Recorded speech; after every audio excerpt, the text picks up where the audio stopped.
Hi guys, I'm Tado. Welcome to the beautiful city of Malabon!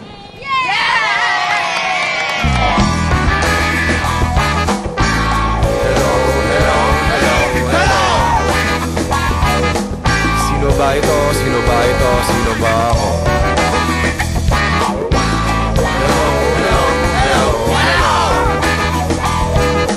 Sino ba ito? Sino ba ito? Sino ba ako? Hi guys, I'm touring Malabon right now. This is the pedicab of Malabon. Very beautiful. Here in Malabon, there is also a Meralco. Meralco, Malabon. Paano po kayo nagsimula magtimpla ng pansit na ganyan? Matatandang ko na yung Pansit Malabon rito. Meron na akong 22 years. Mga ilang taon na po kayo dito? 87 ako eh. 87 na rin. Hindi na ako malis dito. Ano ho ba yung pansit Malabon? Kaano-ano ng pansit palabok? Isa yan. Iba-iba lang ang tumatawag. Paano po kayo nagsimula bilang isang photographer? Kanyan dream ko yan nag-umpisa ng high school. Ano ho ba may pagmamalaki ng Malabon? Ayan, Pansit Malabon. Ang Tika Malabon, noted daw sa being industrious, masisipag. Ano tinitingnan mo dyan? Pipicture daw tayo, nanay. Yan. Sino-sino po yung mga nakunan nyo na picture ng mga artista? Hindi ko malaman na hindi ko nakunan eh. Maunlad ang Malabon ngayon. Kumakain po silang pansit Malabon din nun. Natural. Sa dami ng mga pinagagawa ni Mayor Oreta, first class na tayo. Pwede ko malaman anong tawag sa haircut nyo? Hindi ko malaman kung ano tatawag. Medyo kalbo, medyo aguinaldo, medyo... Alright! Apit. Okay. Alright. Hi! In Malabon, there is a local entrepreneurship. This guy is a local businessman. This is Bendor in Malabon. Bendor. Hi guys! I'm Tado, and on my background is an ice. It's used to cool the fishes so that the fish is served very fresh in our table.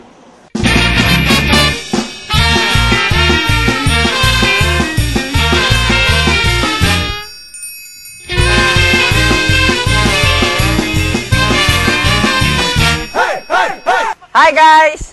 I'm Tado. I'm in Malabon. This is Jose Rizal. This is the only statue of Jose Rizal that he is sitting down. Jose Rizal is with two little children. My background is what they call the clogging project. They will help minimize flood here in Malabon. See the water?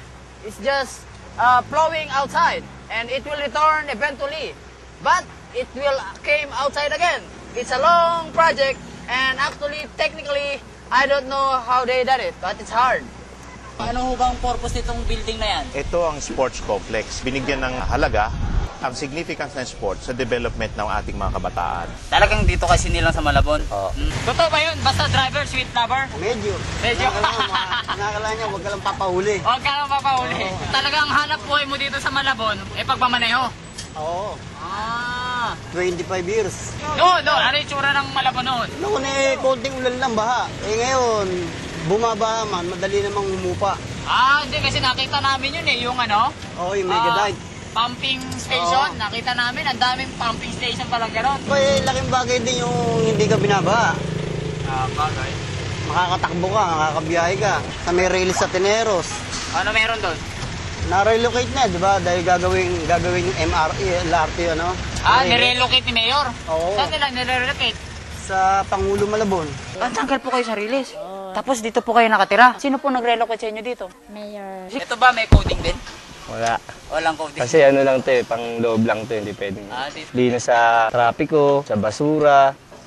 Balita ko, sharpshooter daw kayo Paano ba kayo naging sharpshooter? Tinuruan ako ng father ko, Sergeant very young. Importante, may determinasyon ka. Pagka meron kanyang objective, may vision ka na, ubusin mo yung lakas, effort mo para ma-attain vision na ito. Kaya pala yung mga sharpshooter na talagang alam nila kung ano yung target nila, no? Ano namang naisip nyo na napili yung inyong pabrika dito, yung spring cooking oil, para sa Malabon? Dito na unang tinayo talaga yan sa Malabon. Ganun yung kabahal ng Malabon, kahit binabahan nung dati-dati pa, hindi kayo lumipat yung pabrika nyo. Ngayon, since nakita ko nga na marami na rin development dito sa ating bayan, we're thinking of going into biodiesel. Dito sa Malabon, ito ang unang-unang biodiesel plant.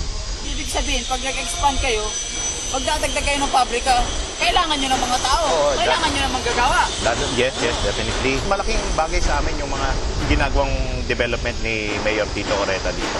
Napakalaking bagay sa amin. Paganda, maraming mga infrastructure projects na napagawa sa term ng ating punong lungsod ngayon.